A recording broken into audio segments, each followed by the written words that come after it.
All right, guys, well, this is going to be the first of a multi-part series on a new guitar building project. And what I'm going to do is I'm going to build a guitar out of this 20-plus-year-old butcher block oak kitchen tabletop that I have. And originally this table was used as, well, first it started out life as a kitchen table and served that purpose for about 15 years. And then I moved the table to my basement and used it as a table for doing my setup work. Well, I've since replaced this table with a new table, and I was going to toss this out, but then I thought, you know what, this would make possibly a really cool guitar build project. So what I'm going to do is I'm going to cut this board up as I've already started to do here. And I'm going to make the blanks for a guitar body, a guitar neck, and possibly even a fretboard. We'll just have to see how that works out. So yeah, let's get started on this project.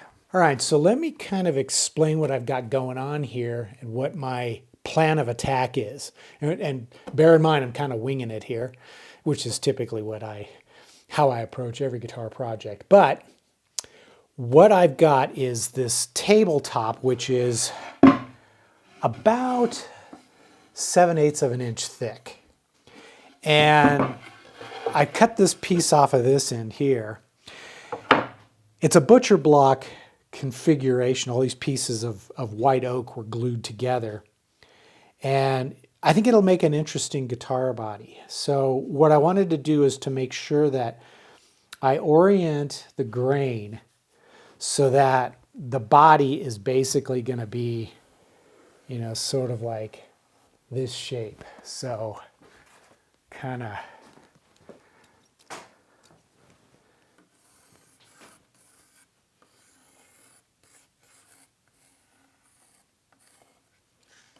like this. And I think I'm going to do this as a single cutaway.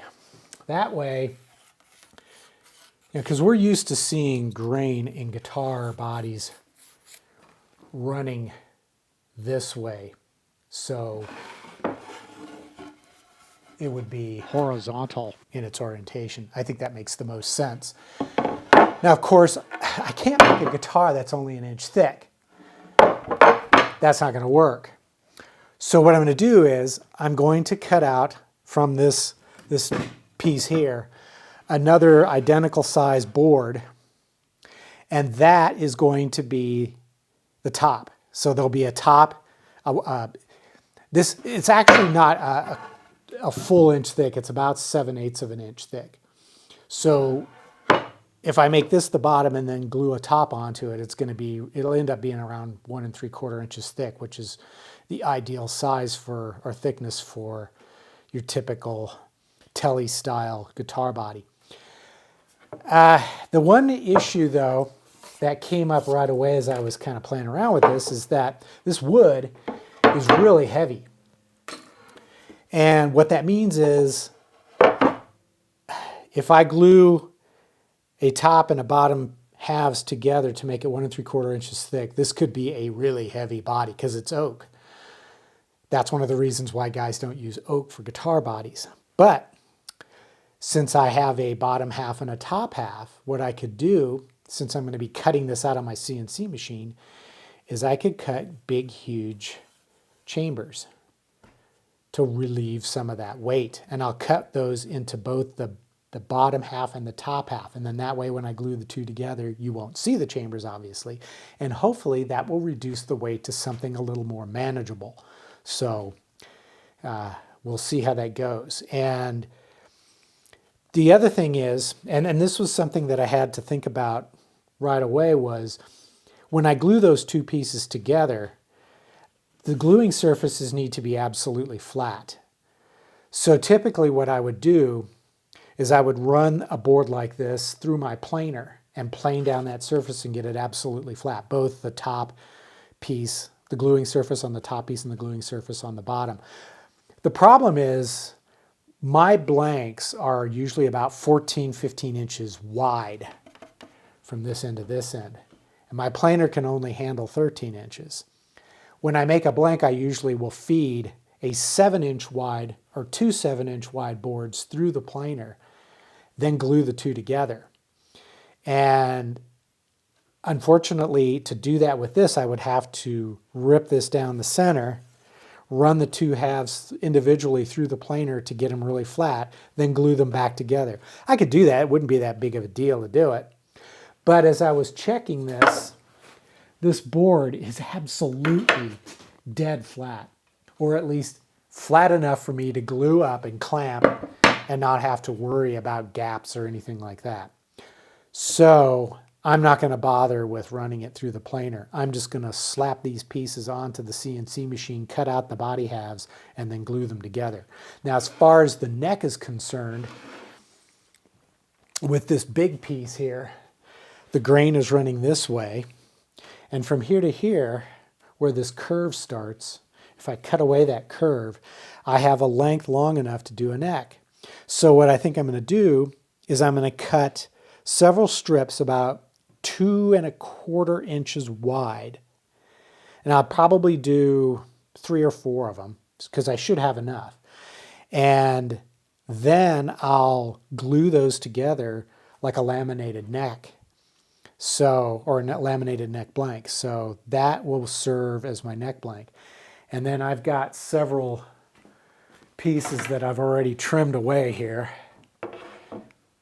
And actually that won't work. Grain's going in the wrong direction. I need to find one. Yeah, here we go. This one would be perfect. I'll cut out or I'll plane this down to a piece about 1/4 inch thick. And that would serve as a fretboard. So we'll see how this goes. This is going to be an interesting project, and I think it'll be a lot of fun to watch it progress. So let's get going on this thing.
All right, guys, we are off and running. I have all my blanks ready for the next step, which is going to be to cut out everything on the CNC machine. I have a fretboard blank, which is 1/4 inch thick, 3½ inches wide, and 24 inches long. Then I have my neck blank, and this is about 4 3/4 inches wide, 1 7/8 inches thick, and 29 inches long. Then I have the two halves of the body blank, the upper half and the lower half. And this is just under an inch thick, 14 inches wide, and 18 inches long. So now the next step is going to be to start cutting these out. But you know, I feel like I need to do more with this. This wood is so light in its color, it almost begs for some sort of an inlay design. And I'm thinking that I might do something with a pigmented epoxy inlay. So I'm going to do a little bit of research and do some design exploration and see what I come up with. But in the next episode, we should be diving into the actual cutting, carving, the CNC process, and maybe I'll have a better idea of what I'm going to do as far as dressing up the design a little bit. So until the next episode, as always, click the thumbs up, subscribe if you don't already subscribe, and if you'd like to show some support for this channel, help me keep going, head over to eguitarplans.com and purchase a plan for one of the guitars that I've designed or one of the tools that I use in my shop. So until the next episode, take care, stay safe, and I'll see you soon.